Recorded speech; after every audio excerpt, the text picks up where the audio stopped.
మీరు బంగారం తాకట్టు పెట్టి ఆ బంగారం డబ్బులు కట్టలేక ఇబ్బంది పడుతున్నారా? ఆచారి గోల్డ్ వాళ్ళు మీ బంగారం కొని మీ లోన్ తీర్చి మిగిలిన డబ్బులు మీకు ఇచ్చేస్తారు. ఇంకెందుకు ఆలస్యం? ఆచారి గోల్డ్ ఈ నెంబర్స్ కి కాల్ చేయండి. జగన్మోహన్ రెడ్డి గారు ఇప్పుడే ఎక్స్లో ట్వీట్ చేశారు సార్.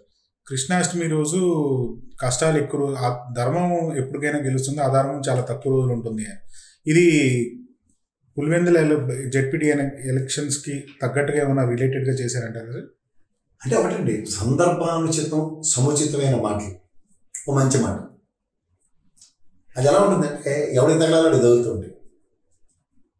అంటే నిన్న ఇద్దరు, పవన్ కళ్యాణ్ కానీ లేకపోతే చంద్రబాబు నాయుడు గారు కానీ లోకేష్ కానీ బాగా టార్గెట్ చేశారు. ఇండిపెండెన్స్ డే రోజు ఒకళ్ళేమో చెల్లికి రాఖీ కట్టలేదని, ఒకళ్ళేమో ధర్మం అని, ఫ్రీడమ్ వచ్చిందని, డెమోక్రసీ గురించి ఇట్లా మాట్లాడుతున్నారు. అందుకని రిలేటెడ్గా చేశారు. అరుదైన పుష్పాలు అరుదైన మొక్కలు అని ఎప్పుడైనా విన్నారు?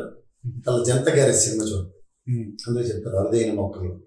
అలా మీరు అరుదైన నాయకుల కింద వీళ్ళిద్దరిని అభివర్ణించండి. ఎందుకంటే ఇండిపెండెన్స్ డే రోజు రాజకీయాలు మారిన వాళ్ళు భారతదేశ చరిత్ర వీళ్ళిద్దరే ఉన్నారు. పవన్ కళ్యాణ్ గారు, లోకేష్ గారు రికార్డు సృష్టించారు. గ్యాలంటరీ అవార్డ్స్ ఏమో ఇస్తుంటారు చూడండి, ఆగస్టు 15 వీళ్ళిద్దరికి ఇచ్చేయండి. Best gallantry awards for the politics అని వీళ్ళిద్దరికి ఇస్తే బెస్ట్. ఎందుకంటే ఆశ్చర్యకరమైన విషయం ఏంటంటే పండగల నాడు కూడా పాత మొగుడేనా ఏదో సామెత ఉండొచ్చు. అలాగా ఈ పండగ నాడు కూడా దేశ పండగ ఇండిపెండెన్స్ డే, ఆ రోజు కూడా ఇంకా జగన్మోహన్ రెడ్డి మర్చిపోలేకపోతాడంటే ఎంత టార్చర్ ఉంటుంది ఇది ఆలోచించండి. నిజం అన్నది ఎలా ఉంటుందంటే నిప్పు లేడు అంటారు. ఆ నిప్పు కనుక జేబులు వేసుకుంటే ఎలా ఉంటుంది? చేతులు పెట్టుకుంటే ఎవరైనా తిన్నగా నిలబడగలరా? ఈ 14 నెలల పాటు వీళ్ళ ముగ్గురులో ఎవరైనా మీరు తిన్నగా నిలబడి చూసారు? టచ్ మినిట్లో ఉన్న బీజేపీ కూడా ఒకటే ప్రశాంతంగా ఉన్నాడు. మీరు గమనించారా? వీళ్ళ ముగ్గురు ఏ రోజైనా సరే మనశ్శాంతిగా ఒక స్టేజ్ మీద కూర్చుని అమ్మయ్య వాళ్ళ ఫ్రీ బస్ ఇచ్చామని ప్రశాంతంగా మాట్లాడింది ఉందా? అమ్మయ్య వాళ్ళ రైతులకి కేంద్ర రాష్ట్ర ప్రభుత్వాలు ఇద్దరు ఇచ్చామని చెప్పి మనశ్శాంతిగా ఉన్నది ఉందా? గమనించారు మీరు ఎక్కడైనా? ఎగ్జాంపుల్ చెప్తున్నాను. లేదు, అంత ప్రశాంతత లేకుండా ఎవరంటారు? నిరంతరం మానసిక సంఘర్షణ అనుభవిస్తున్న వాళ్ళు ఉంటారు. మనం ఒక విషయం మీద ఎంఫసైజ్ చేసి మాట్లాడతాం, వాళ్ళ దగ్గర అనవసరమైన విషయాలకి చర్చ వేదికలు క్రియేట్ అవుతున్నాయి అనుకోండి. ఏమవుతుంది? రాత్రి అమరావతి మొలిగిపోలేదు. ఏంటనుకుంటున్నారని పాత బిల్డింగ్లు, పాత ఫోటోలు, అసలు ఏంటనుకుంటున్నారు? ఇక్కడ ఎలాంటి వర్క్ జరుగుతుందని ఒక ఛానల్లో చూపించినంత మాత్రం తప్పేలా ఛానల్ ప్రజలందరూ అదే దీంట్లో ఉంటే గుంటూరు విజయవాడలో నౌకు వస్తున్నారు. ఇక్కడ కాజా టోల్గేట్లు చేపలు పట్టుకుంటున్నారు. కొండవీడు వాళ్ళు పొంగితేనే కదా అక్కడికి వస్తే నీళ్ళు. అంటే ఇక్కడ పొంగిందంటే అక్కడ ఏమైనట్టు? ఇది గుంటారు కదా సార్, చెప్పండి. అవును సార్, పొంగితేనే ఇక్కడ హైదరాబాద్ వర్షం ఎక్కడ పడితే అక్కడ పడకూడదు, కోటపల్లి పడితే బేగంపేటలో పడదు, బేగంపేటలో పడితే ఎల్బీనగర్లో పడకుండా ఉండడానికి. నదీ పరివాహక ప్రాంతాలు, సముద్ర పరివాహక ప్రాంతాలు తోలు తీసి డోర్ వైతే వర్షాలు, అవునా కదా? ఏదో విధంగా నిరంతరం ఒక రావణ కాస్ట్ లాగా లోపల రగిలిపోతున్నారు. ఎందుకంటే అది ఆరంచిచ్చులో ఉంది. అరణ్యకాండ చూడండి, ఆస్ట్రేలియాలో ఉన్నట్లు ఫారెస్ట్లు అట్టుకుంటాయి. అవి ఎవరి వల్ల కాదు ఆపడం. అలా వీళ్ళ పరిస్థితి కూడా అలాగే ఉంది. ఎందుకంటే పోలీసు వారు ఏం తెలుసో తెలియక ఎక్కేసారు అమరావతి అని. ఇంకా అక్కడి నుంచి వాళ్ళకి మామూలుగా ఉండట్లేదు.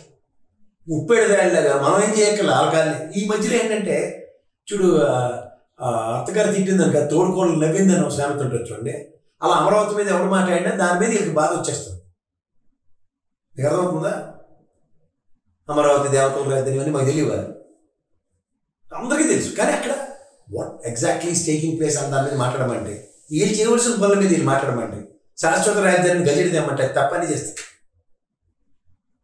అనాలి.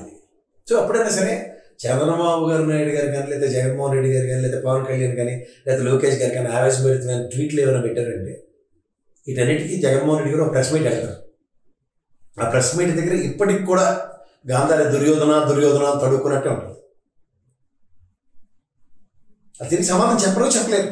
కానీ నిజం అంత కఠినంగా ఉంటుంది. నిజాన్ని ఛేదించడం చాలా కష్టం. అందుకనే నిజాన్ని నమ్ముకున్నాడు, బలంగా తనను తాను నమ్ముకున్నాడు, అంతకన్నా ముఖ్యంగా ప్రజల్ని, ప్రజాస్వామ్యాన్ని నమ్ముకున్నవాడు మేబీ టెంపరీగా ఇబ్బంది పడవచ్చు, కానీ దీర్ఘకాలిక ప్రయోజనాలను ఉంటాయి. చూడండి, చూడండి పవన్ కళ్యాణ్ గారు వాళ్ళు 15 ఏళ్ళు మేమే ఉంటాం, మీరేం భయపడకండి అలాంటివి. అవి రివర్స్ అవుతాయి, బూమర్ అవుతాయి. ప్రాబిలిటీస్ పెరుగుతాయి. అంటే ఎక్కడికక్కడ డొల్లతనం, ఏ విషయం ముట్టుకున్నా సరే దాంట్లో డొల్లతనం అవుట్కమ్ బయటపడుతున్నాం అనుకోండి, ఆ డొల్లతనాన్ని ఎన్నాళ్ళు కప్పించుకుంటారు, రోజు గోతులు పుడుచుకోవడమే అయిపోతుంది. చెప్పిన దానికి కట్టుబడినవాడు, చెప్పింది చేసినవాడు 5 సంవత్సరాలు ప్రూవ్ అండ్ ట్రాక్ అది. కానీ 5 సంవత్సరాలు కాదని చెప్పి అబద్ధాలు చెప్పి చెప్పి చెప్పి చెప్పి చెప్పి దానికి ఎకస్ట్రం అయిపోయి ఇంకా ఇప్పుడు కూడా అధికారం వచ్చింది అనుకోండి. నాకు చాలా ఆశ్చర్యకరమైన విషయం ఏంటంటే వీళ్ళు ఇంకా ఎలక్షన్లో 124 స్థానాలతో గెలిచి వీళ్ళు అధికారం చేస్తారన్న విషయం మర్చిపోయారు. రోజు ఎలక్షన్ క్యాంపెయినింగ్ ఎక్కడ మేకిచ్చినా సరే ఎలక్షన్ క్యాంపెయినింగ్లో మాట్లాడుతున్న అవతల మీద ఆడిపోసుకుంటారు. అదే కార్యక్రమం జరుగుతుంది. ఆలోచించుకో.